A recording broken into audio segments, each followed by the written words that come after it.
안녕하세요. 방창훈 노무사입니다. 오늘은 제가 해고 관련돼서 조금 얘기를 해보려고 해요. 직장을 다니시다가 뭔가 낌새가 수상하다. 나를 해고하려는 것 같다. 뭐 권고사직을 권유를 한다거나 아니면 뭐 직접적으로 해고에 대한 압박이 들어올 때 어떤 방식으로 대처하셔야 나중에 뭐 부당해고 구제 신청이든 법률적 절차를 밟아서 구제를 받으실 때 유리하시에 대해서 조금 말씀을 드리려고 합니다.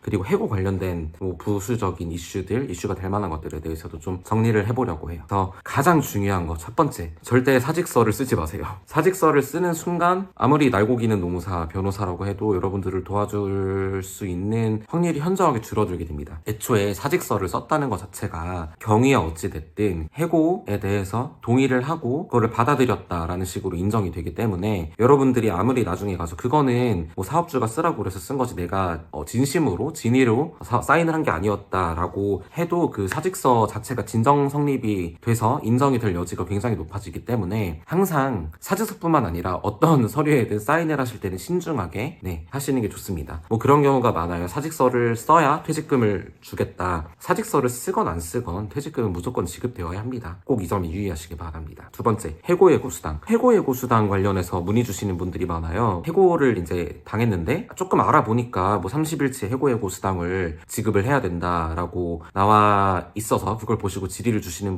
분이 많은데요. 3개월 미만 근로자의 경우에는 해고예고수당 지급 의무가 없습니다. 그래서 이런 경우에도 해고예고수당 자체를 다투기보다는 그 해고의 정당성 여부를 따져서 부당해고 구제 신청을 하시는 게 가장 유리한 길이라고 생각을. 또 세 번째는 여러 가지 일이 겹친 거죠. 임금체불도 있고 해고도 당했어. 그런 경우에는 어떻게 해야 되냐, 혼란스러우실 수 있어요. 임금체불 같은 경우에는 저희가 관할 노동청에 진정을 넣게 되고, 부당해고 같은 경우에는 관할 노동위원회에 부당해고 구제 신청을 하게 되는데요. 이런 경우에 저는 그냥 부당해고 구제 신청으로 다 처리를 하는 편입니다. 왜냐하면 노동청 같은 경우에는 사실 판단할 수 있는 여지가 좀 좁아요. 노동청은 근로감독관님께서 사건에 관한 조사를 사법경찰관으로서 하시고 그에 따라서 이제 기소 의견을 올릴 건지 안 올릴 건지를 판단을 하시는데, 부당해고 구제 신청 같은 경우에는 노동위원회에서 공익위원 여러 사람들이 모여가지고 합의제 행정청처럼 을 하기 때문에 특히 합의금을 조금 목적으로 하실 때 원직복직보다는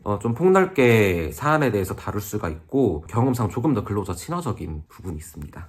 그리고 네 번째, 아까 전에 원직복직 명령 관련해서 말씀을 드리고 싶은데, 원래 부당해고 구제 신청의 가장 본 목적은 원직복직이에요. 그러니까 여러분들께서 해고를 당했는데 이 해고가 부당하기 때문에 내가 있었던 그 일자리로 돌아가게끔 해달라라는 것이 부당해고 구제 신청의 주된 청구 취지입니다. 그런데 몇 년 전부터 부당해고 구제 신청 원직복직 명령 대신에 금전보상 명령이라는 거를 청구를 할 수가 있게 됐어요. 사실 부당해고까지 오게 된 마당에 그 사업장에 다시 돌아가서 일을 한다는 게 쉬운 일은 아니잖아요. 대부분 내가 해고로 인정되는 기간 동안에 받을 수 있었던 임금 상당액을 금전보상 명령으로서 청구를 하는 경우가 있습니다. 그러면 애초에 노동위원회에 부당해고 구제 신청을 하면서 주의적 청구로 원직복직 명령을 청구하는 게 아니라 내가 지금 이게 해고가 아니었다면 받을 수 있는 임금 상당액 전액에 대해서 청구하는 것도 충분히 가능하거든요. 그런데 이것과 관련해서 최근에 대법원 판례가 하나 나왔는데 금전보상 명령을 신청한 상황에서 사업주가 다시 그러면 그냥 돌아와라, 해고 없던 걸로 하겠다 라고 하면 구제 이익이 없다고 봤는데 이제는 여전히 구제 이익이 남아있다라고 판단하는 그런 사례가 있었거든요. 그래서 이거에 따라서 앞으로 노동위원회 결정 방향성도 많이 달라질 것 같은데, 그러니까 애초에 원직복직할 마음이 전혀 없다라고 생각을 하시면 금전보상 명령을 곧바로 신청하시는 것이 좀 더 유리한 방향이 되지 않았을까 싶습니다. 그리고 사실 이거는 부당해고라기보다는 해고에 따른 부수적인 문제들을 조금 얘기를 드리고 싶은데요. 만약에 그게 부당해고로 판명이 났을 때 실업급여 수급 문제나 이런 부분들에 대해서 얘기를 할 수가 있겠죠. 근데 부당해고는 실업급여 수급 요건에 해당을 합니다. 그리고 꼭 부당해고가 아니더라도 징계해고 같은 경우가 있을 수 있겠죠. 가끔 이제 질문 주시는 분들 중에 제가 징계해고를 당했는데 실업급여 수급이 안 되나요? 그 고용보험 상실 코드에 징계해고로 이렇게 나와 있는데 이런 경우에 실업급여 수급이 안 되는 걸로 알고 계신 분들이 있으세요. 그런데 여기 제가 띄워드릴 텐데 이 정도의 중과실로 인한 어떤 뭐 중대한 비위행위로 인한 해고 사유가 아니라면 실업급여 수급 요건이 됐습니다. 여러분들이 정말 뭐 회사 돈을 뭐 몇십억을 횡령했다거나 이런 게 아닌 이상 단순한 어떤 징계 해고만으로 곧바로 실업급여 수급 요건이 박탈되는 것은 아니니까 이 부분도 꼭 잘 챙겨가시기 바랍니다. 그리고 이건 사실 사업주 분들을 위해서 좀 하고 싶은 말씀인데요. 어떤 근로자를 꼭 해고해야 될 필요성이 있을 수 있잖아요. 그런 경우에 이게 부당해고가 되지 않기 위해서는 아주 조밀한 절차들을 갖춰놓을 필요성이 있어요. 징계해고로서 근로자를 해고하고자 한다면 취업규칙이나 근로계약서에 있는, 특히 취업규칙에 있겠죠.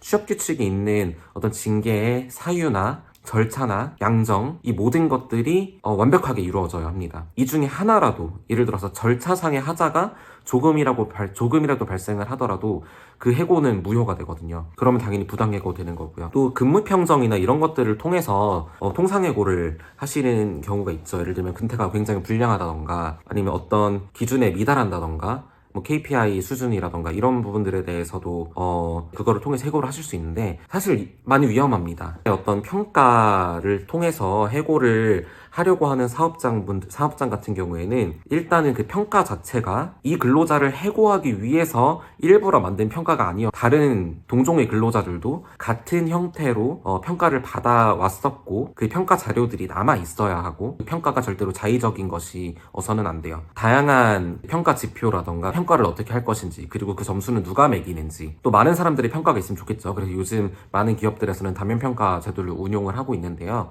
그런 방식으로 평가 체계 자체를 굉장히 촘촘하게 갖추어 놓고 이거를 정말 공정하게 운용했을 때 평가에 따른 통상해고가 가능할 것으로 보입니다. 그래서 이런 부분들까지 잘 챙겨서 근로자들은 본인이 부당해고를 당하는 경우에 있어서 법적인 문제점 없이 잘 증거도 잘 남겨두시고 그렇게 해서 여러분들의 어떤 권리를 지키셨으면 좋겠고 적당한 이직 관리를 해야 되는 사업주 입장에서도 절차와 이런 체계들을 잘 정비를 하고 마련을 해서 부당해고 소지가 없도록 꼭 지켜주시기 바랍니다. 그리고 번외로 한 가지 더. 그 채용 내정 같은 경우가 있죠. 다음 달 며칠까지 출근하십시오 라고 통보를 해놓고 갑자기 나오지 말라고 하는 경우, 이 경우도 부당해고 성립이 될 여지가 굉장히 많습니다.